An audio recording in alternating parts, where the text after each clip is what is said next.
Hello, this is Britton Manasco. Welcome to Leading Lights. And today I have on Jill Guardia, who is the president of the Boston chapter of the Sales Enablement Society. And she works at TriNet, which is a fascinating company. And I'm going to ask Jill to just tell us a little bit about her role there and kind of what things look like from her perspective and just give us a little context setting for what she's doing as a sales enablement professional. Jill, welcome. Thank you. Thanks, Britton. Thanks for having me. I'm so excited to be here and share some information with the organization and the people who will watch this video. To give you a little bit of background on me, I'm currently the Executive Director of Sales Enablement at TriNet, which is a PEO, and not everybody knows what that is, but it stands for Professional Employer Organization. In sort of layman's terms, we sell HR services to small and medium-sized businesses. So I've been there since May and joined just shy of our sales kickoff. So I walked right into the fire and got handed a large percentage of what needed to be done for the kickoff. And we had that in the last week of July, and it was a great success. And now I'm sort of looking at what else needs to be done. And of course, getting prepared for 2018, which will be here around the corner. And in addition to that, I'm part of the Sales Enablement Society, have been a founding member since, well, I guess almost the beginning of time. I think Boston was the second official chapter to join the organization. And I've known Scott Santucci for years and years, Brian Lambert as well, and started watching what they were doing and said, hey, put my hand up, like I'd like to get really involved, and getting involved became being the leader here in Boston, and really excited about some of the things that the Boston chapter has been doing. And what your tagline is hashtag Wicked Smart. That's right. That's our tagline. Boston is wicked smart. Just a little bit more elaboration on your TriNet. How many salespeople do you have? What's the sort of configuration inside field account managers? Just a little background on that. Yeah, sure. So we have about 500 people in our sales organization. Majority are field-based sales. We do have a very strong, very capable inside sales team that's all based in Bradenton, Florida, bracing right now for the hurricane, of course. And our sales organization is very much vertically aligned. So we sell to different verticals, and that's sort of our unique value prop. So we have 5 verticals. We have life sciences, financial services, technology, professional services, and then something that we call Main Street, which you can think of as sort of just your mom and pop local business. Might be a retail business or a restaurant or, a window washing company. It really runs the gamut, and it's the biggest part of our business. Yeah. What's so interesting to me about this vertical alignment is that lots of companies tend to align themselves around their product groups and business units, product-driven business units.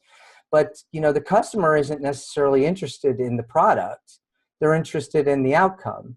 Mm-hmm. So if you organize and structure yourself around verticals, that's just much more customer focused than organizing around products. And maybe you have a thought on that and what that means to enable a vertically aligned sales organization relative to a product focused one. Yeah, it's a little bit of, we do both. So we do say that we are a product company, and our product is in that vertical. We're not really just a tech company, and I think that maybe is a little bit, was certainly eye-opening to me because I've spent my entire career in tech companies. So our product is kind of the whole solution for that vertical. Right. And so as we are looking at enabling our sales organization, which is vertically aligned, a real key to that is making sure that our reps really understand the vertical and that they can talk that talk, they can offer those insights. So while we do have kind of a core program on enablement of just understanding who we are, what we do, how we do it, what a typical customer might look like, how to use Salesforce and other tools that we offer, sitting on top of that is really a vertical specific enablement program that we have playbooks and training and deep insight from some of the leaders in those teams that work with their staff to make sure that they can really talk the talk and walk the walk. Got it. So you were at the original Palm Beach event. Just share a reflection on that and what that kind of meant for you, and then walk us from there to the upcoming event in Dallas and what you're hoping will transpire there. Yeah, sure. So I was lucky enough to be at the Palm Beach event, and I think that was really a great sort of coming together, recognizing that we're real, a lot of emotions and heartwarming collaboration. It was great to look across the room there and see that people's journey was not all the same. Lots of people got to sales enablement through lots of different ways, and the collective organization really has so much to offer each other. And when I think about kind of a year later and going to the conference in Dallas and the experience that so many people are working on to make it really creative, engaging, value-based is just amazing to me. I mean, this is, as we all know, this is a volunteer-based organization, and people have taken on such levels of responsibility in a volunteer role to make sure that this thing is successful. And looking in the platform and seeing what people are planning to talk about just really excites me for the conference, not just for the networking, which is probably the most important thing, right, but also to get real practical insights and values that I can take back to my company and I can share with the Boston members. Wonderful. So tell us, we were talking a little earlier and you made a point about one of the challenges that sales enablement practitioners are now facing. They're struggling with the question of what does good look like? And I wonder if you could just unpack that for us and share a little bit about, what that means and how they might get there. How might they get to the good as they define it in their situation? Yeah, this is something that I've been really looking at for quite some time now. And I don't think that there's really one answer, but I do think as sales enablement practitioners, we should be leading that discussion with our sales organization, sales leadership, all the way down into the different roles, account exec, BDR, overlays, et cetera, to really understand what makes a good sales rep. And, there are two ways that I've seen people looking at it. One is a good sales rep is somebody who makes quota. Well, oh, yeah, okay, duh. But it's not just about making quota. They are doing things that are putting them in that direction.